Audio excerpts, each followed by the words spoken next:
好，各位人晚安，很快来到我们赶进度，The Catcher in the Rye， 刚好之前我们把第14章全部讲解完毕，136页，所以广读非常非常快，同学应该已经概略有所感觉广读它的功效。那我们今天来练个几页。第15章的部分，我会先导读，朗读不是导读，朗读个几页，赶一下进度，大概花个10分钟。那剩下的时间呢，我就稍微补充一点我前一集所讲到的，我有一个正在学校影剧系的同学很喜欢耍宝的我刚好找到在这边，在我的部落格里面，2018年5月29号，大概是1年多前了。那我有把画面跟这整个生喉咙之眼他的中视新闻特种部队公立医院，这是我同学为主角，他单独拍摄，有点像纪录片这样子的。你看，我有把他那个截图截下来了。这个圈起来的，这个不是我圈的啦，这是影片里面自己圈的，这是我同学。然后他有在计程车里面，我没有18趴，也没有终身俸。这个原因是因为我之前讲过了，他中尉的时候就用各种千奇百怪的理由，我前一集有讲就退伍了，所以他当然没有18趴，也没有终身俸。中尉就退了，是用各种奇怪的手法放大决退的。这个另外还有汉疆计划，因为我也个人也参加过汉疆计划，所以我不认为这个是只有一个单位参加了。同学有兴趣，我也可以把这个连接也连接出来。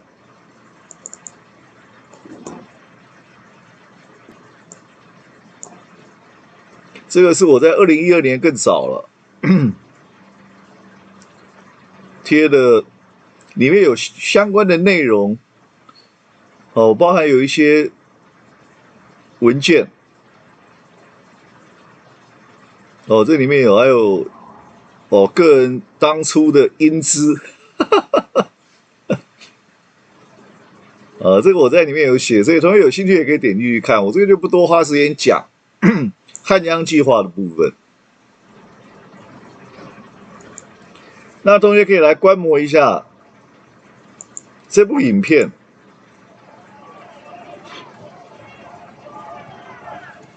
军人反掩改进攻立法院，先锋队号令下，试图拉倒巨蟒向前冲，全副武装有备而来。最前面这一排代号4分卫，全是特种部队退伍军人，其中一人站上围墙挥舞国旗，他是民国79年这是我同学，突击队副队长杨力。那这个4分卫其实还有南部的梁山，那还有个所谓的南抗盟。我们这3个团体还是以4分卫为主。我们会去3点20分强攻，然后3点20分一到，我们10几个人就开始往前冲，后面的群众就跟上来了。过去被赋予空降钓鱼台使命，一跳无回，早有决心。没想到当年训练还没用上，现在却得站上立法院，对着自己。那我同学当然老了很多啦，岁月催人老，他跟我同年啦。那这个我会把影片贴出来，但他没有那么神勇啦，因为他是勤务连直属连的辅导长，他不像我是那个兵器连的81炮排长，那个就几乎是上山下海，几乎都不在单位里面。他大部分时间是在当勤务连的辅导长。有时候煮狗肉给旅长吃，他煮狗肉是一流的啦，那煮狗肉面啊之类的。我认为不是。好，他是影剧系的，所以你可以看到他可以立刻比阿发还厉害，阿发还要酝酿一下，稍微落泪。我同学不用，因为他影剧系的。有没有看到？我没有18%为你所精神痛，可是我们不甘心，我们贡献一生的青春岁月。那他没有奉献一生青春岁月，我说他中尉就退了，而且是使尽各种手段放大决。对不起，过去强悍训练已无法锁住。这个看起来好像蛮感人的，我来也差不多了。政治斗争工具。我们陆军独立62旅副四营45连，我们受聘组成一个45个人的补给队，我们只知道。好，这个我后面就不多再讲了，同学有兴趣去看一看，我觉得很好玩。那他也参选过，名字我不念了，同学自己看。他1967年我比他大，因为我1月的，大概比他大个几个月。新党籍，他参加过2005年县市长选举，应该是桃园第7选区，1967年，得票数3059票，拿到2.01%的那个选票得票率，所以没当选。好。所以我会把这些贴出来，同学自己有兴趣可以点了看。那如果说同学不认识我这个同学的话，其他人不认识，看了一定哇热血沸腾。但事实上我一看我就觉得很好笑，所以你看我下的标题，这位侦探学校影剧系的同学演技比战绩好，他确实演技很不错了。那当勤务连就是搞一堆勤务嘛。不需要什么战绩啦，我这是后面写的，同学可以进去看这是我同学，好，这个是我刚好找到了，我就跟同学分享一下，我会把那个链接贴出来。我们现在很快回到 The Catcher in the Rye， 好，我润喉一下，我们就开始赶一下进度，我朗读个3到4页，甚至好的话5页这样子。后面我们再来做正音跟导读的训练啊。今天轻松一点，今天是礼拜5晚上，周末嘛，一般讲小周末嘛。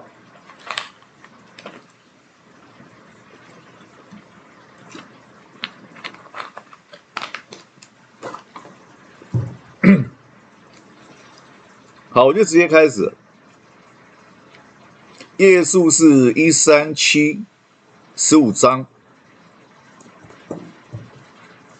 I didn't sleep too long, because I think it was only around 10 o'clock when I woke up.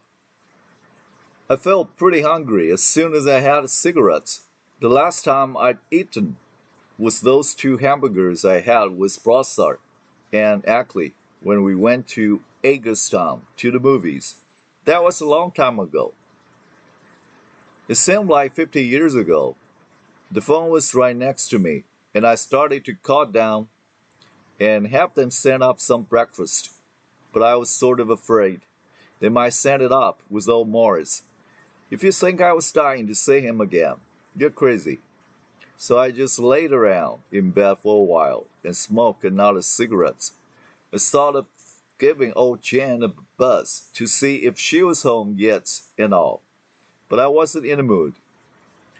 What I did do, I gave old Sally Hayes a buzz. She went to marry A. Woodruff, and I knew she was home because I had this letter from her a couple of weeks ago. I wasn't too crazy about her, but I'd known her for years and used to think she was quite intelligent in my stupidity. The reason I did was because she knew quite a lot about the theater and plays and literature and all that stuff. If somebody knows quite a lot about those things, it takes you quite a while to find out whether you're really stupid or not. It took me years to find it out in old Sally's case. I think I'd have found it out a lot sooner if we hadn't nagged so damn much. My big trouble is, I always sort of think whoever I'm nagging is a pretty intelligent person. It hasn't got a goddamn thing to do with it, but I keep thinking it anyway. Anyway, I gave her a buzz. First, the maid answered, then her father. Then she got on. Sally, I said. Yeah, who is this? She said she was quite a little phony. I'd already told her father who it was. Holden Caulfield, how are you? Holden, I'm fine. How are you? Swell, listen. How are you anyway? I mean, how's school? Fine, she said. Swell, well, listen. I was wondering if you were busy today. It's Sunday, but there's always one or two matinees going on Sunday. Benefits and that stuff. Would you care to go? I'd love it. I love to. Grand. Grand? If there's one word I hate, it's grand. It's so phony. For a second, I was tempted to tell her to forget about the matinee, but we chewed the fat for a while. That is, she chewed it. You couldn't get a word in edgewise. First, she told me about some Harvard guy. It probably was a freshman, but she didn't say, naturally. That was rushing hell out of her. Calling her up night and day. Night and day? That killed me. Then she told me about some other guy, some West Point cadets, that was cutting his throat over to two. Big deal. I told her to meet me under the clock at Baltimore at 2 o'clock and not to be late, because the show probably started at 2:30. She was already late. When I hung up, she gave me a pain in the ass, but she was very good looking. After I made the date with old Sally, I got out of bed and got dressed and packed my bag. I took a look out the window before I left the room, though, to see how all the perverts were doing. But they all had their shades down. They were the heights of modesty in the morning. Then I went down in the elevator and checked out. I didn't see old Morris around anywhere. I didn't break my neck looking for him. Naturally, the bastard. I got a cab outside the hotel, but I didn't have the faintest damn idea where I was going. I had no place to go. It was only Sunday, and I couldn't go home till Wednesday, or Tuesday the soonest. And I certainly didn't feel like going to another hotel and getting my brains beat out. So what I did, I told the driver to take me to Grand Central Station. It was right near the Baltimore, where I was meeting Sally later, and I figured what I'd do, I'd check my bag in one of those strong boxes that I give you a key to, then get some breakfast. I was sort of hungry. When I was in the cab, I took out my wallet and sort of counted my money. I don't remember exactly what I'd left, but it was no fortune for anything. I spent a king's ransom in about 2 lousy weeks. I really had. I'm a goddamn spendthrift at heart. What I don't spend, I lose. Half the time, I sort of even forget to pick up my change at restaurants and nightclubs and all. It drives my parents crazy. You can't blame them. My father's quite wealthy, though. I don't know how much he makes. He's never discussed that stuff with me, but I imagine quite a lot. He's a corporate lawyer. Those boys really hold it on. Another reason I know he's quite well off. She's always investing money in shows on Broadway. They always flop, though, and it drives my mother crazy when he does it. She hasn't felt too wealthy since my brother Allie died. She's very nervous. That's another reason why I hated like hell for her to know I got the axe again. After I put my bag in one of those strong boxes at the station, I went into this little sandwich bar and had breakfast. I had quite a large breakfast for me. Orange juice, bacon and eggs, toast and coffee. Usually I just drink some orange juice. I'm a very light eater. I really am. That's why I'm so damn skinny. I was supposed to be on this diet where you eat a lot of starches and crap to gain weight and all, but I didn't ever do it. When I'm out somewhere, I generally just eat a Swiss cheese sandwich and a malted milk. It isn't much, but you get quite a lot of vitamins in the malted milk. HV, Caulfield, Holden, vitamin Caulfield. When I was eating my eggs, these two nuns, with suitcases and all, I guessed they were moving to another convent or something, and were waiting for the train. Came in and sat down next to me at the counter. They didn't seem to know what the hell to do with their suitcases, so I gave them a hand.